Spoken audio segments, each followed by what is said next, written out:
Oh, what's that? Oh my God, you won't believe what's happened. Guys, you won't believe what's happened. Oh my God. I've put that lure down. Oh my God. No, no, come here. Oh my God, I can't put my rod down. It's just getting smashed every single drop. There's mackie, there's bream, there's bass. I can't film. Oh, I'm done over. They're tearing up my rigs. They're using all my bait. Can't get the rig to the bottom. This is crazy, and this is fishing in the south coast of the UK. We're back in England. Sunny England by the looks of it.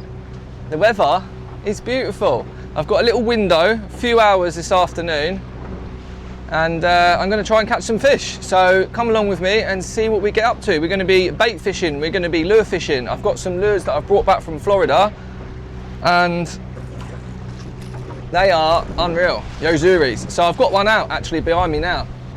This is going to be a really good session. It's one of those short ones, and those short sessions are the one, trust me. Let's get straight into it. Okay, so we're at a little mark now, about 5 mile, 6 mile offshore. I've got my new ultralight H2O micro jigging rod, and this can actually vertical jig up to 40 grams, believe it or not. I've got my little Daiwa Ninja spinning reel. We're just going to jig a lure, jig a metal off the bottom, really close to the bottom. We're basically going to see if anything is hungry. I want bream, I want bass, I want anything that is down there. Now there are a couple of other boats here, but we will see what is biting. So what I'm doing, I'm trying to keep this metal right near the bottom, because that's where the fish are going to be. Yeah, fish on. Yes, first fish on this rod. What is it going to be? I have no idea. Oh, you're fucking joking me. Pouting. Well, there we go. First fish on my new rod is a pouting. What a joke. For you that don't know, pouting are not a very sought after fish, put it that way. I think we might anchor, because this is going to be a bit of a nightmare.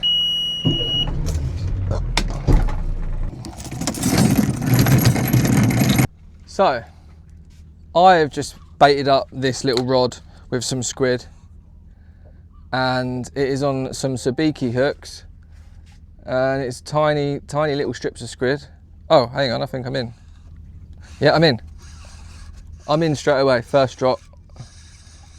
Well, that was easy, wasn't it? I knew anchoring was the right idea. I was drifting it and I thought, yeah, that's what I need to do. No, it's not. You need to anchor it. That's how you catch the bream. Look at that, tiny little bream. Cool, all right. Well, at least we know we're into the fish.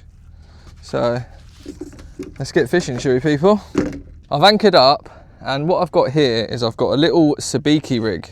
This rig you can buy for about £1 on eBay. It comes with 6 to 8 hooks. You can get all different sizes. So this is like a size 8. And what I'm going to do is I've chopped up a little bit of squid that I caught last year, and I'm just going to put the tiniest little bit on a hook. Now, people, when they fish for squid, sometimes they do it wrong. I was speaking to a couple of people. They were like, I can't catch bream. I can't catch bream. It's because you're using bait that's too big. Look how small that bait is.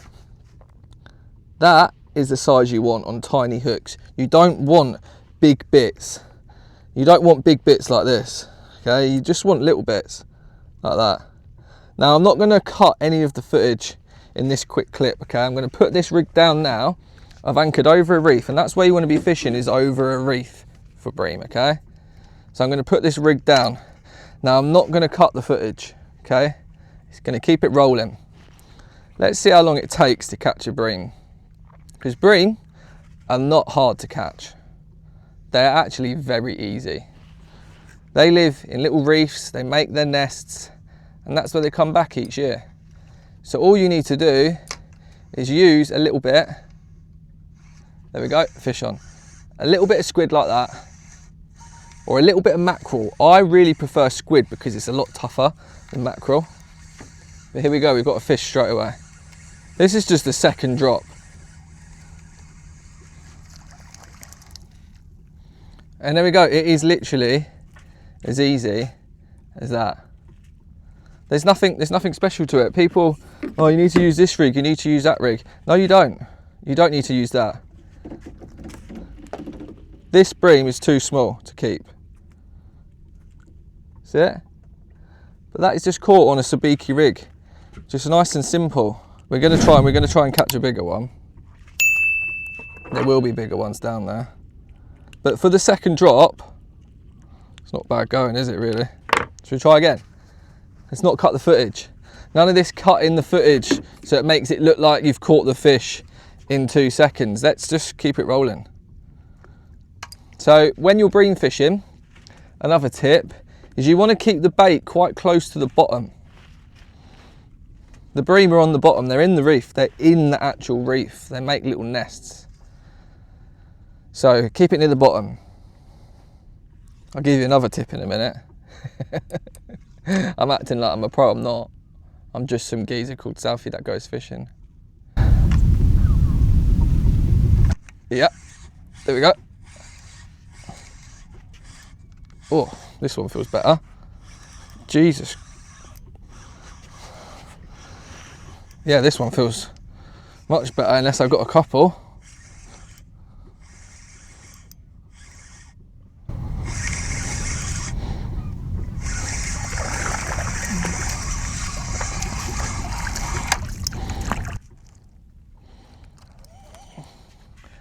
Simple as that, people, simple as that, 2 in 1. All right, so keep it near the bottom, use little bits of squid, don't use big bits, don't use big size 2.0 hooks, 1.0 hooks. So tip number 3, use a light rod, okay? You don't want to be using a rod that's like a boat rod, you want to be using a light rod. Right, I'm going to chuck in tip number 4 straight away.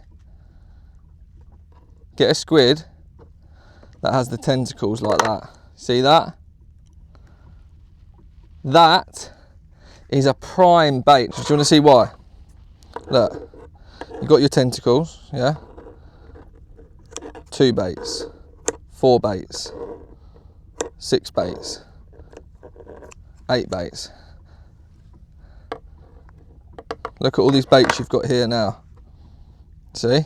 The tentacles are really good baits. Just thread it through like that. Okay, right. So, sabiki rig, 1, 2, 3, 4, 5, 6 hooks. And we're going to drop this down with a 3-ounce lead. And we're using a little spinning rod. This is actually a H2O Nebula bass fishing rod. This isn't a bream rod, this isn't a boat fishing bait rod. This is a lure fishing rod. So I'm using a little 3-ounce lead and I'm dropping it to the bottom. Over a reef. 3, 2, 1. Yeah, fish on. There we go. I think I've got a double shot again. This one's better. There we go. Nice keeper. Right, we're going to do one more on the bait and I'm going to show you another method which is even more fun. Right, here we go at the bottom. 3, 2, 1. Yeah, fish on. Every drop. There we go. Now, if you want to know this spot that I'm fishing and you're from Brighton, Shoreham, down south, drop a comment below and say fishing spot and I'll pull it. I'll send you it. I don't care.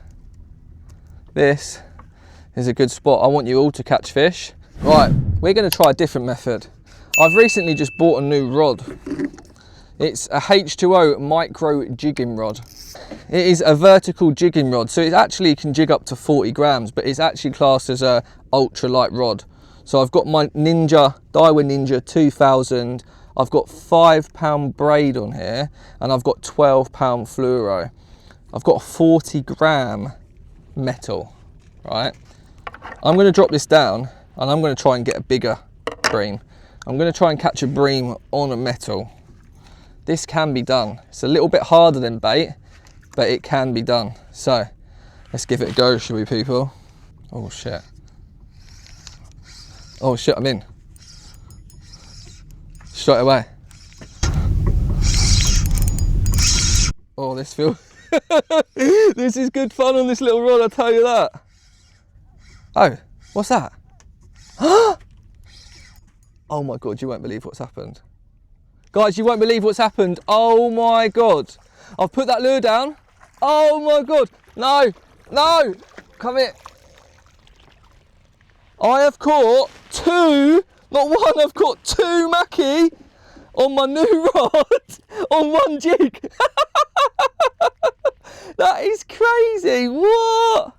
I've just caught two mackie, decent mackie as well, on one jig. One jig. That is a Timu jig as well. Crazy, on my new rod. Well, it doesn't really get better than that, people. It really doesn't. I thought it felt weird because, do you know why? What happened was when I put the lure down, it got near the bottom, right? And then it went light. And I thought, yeah, I've got a bite, which is common, right? But then what happened, the lure started coming up because there was two fish on it. They were swimming it up. So I couldn't feel it. And I was thinking, what? What's going on here? Because I felt the bite. Mate, that was crazy. There ain't any mackerel on the sounder. Now the thing is, with this lure that I'm using, right, it's quite big.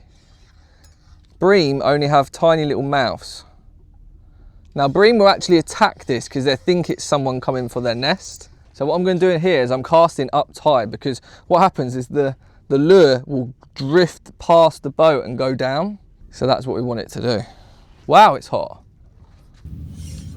Oh yeah, this is nice. This feels like a nice one. Oh yeah. Do you know why it feels nice? I'm going to show you, ready? Because it's bloody mackerel. Which is good. Heading back in now. Got loads of mackerel, loads of bream. Got some for dinner. And yeah, what a session it's been. I got the 1 o'clock lock out and I'm getting the 4:30 lock back in. So I've been out for only 3.5 hours. Not even a full tide, and I've got a bag full of fish. So I'd say that is a successful session. So I hope you've enjoyed it. Hope you learned a few tips for catching bream. It doesn't need to be complicated. And yeah, hope it was an enjoyable video. So make sure you leave a comment, make sure you leave a like, and I guess I'll see you in the next one.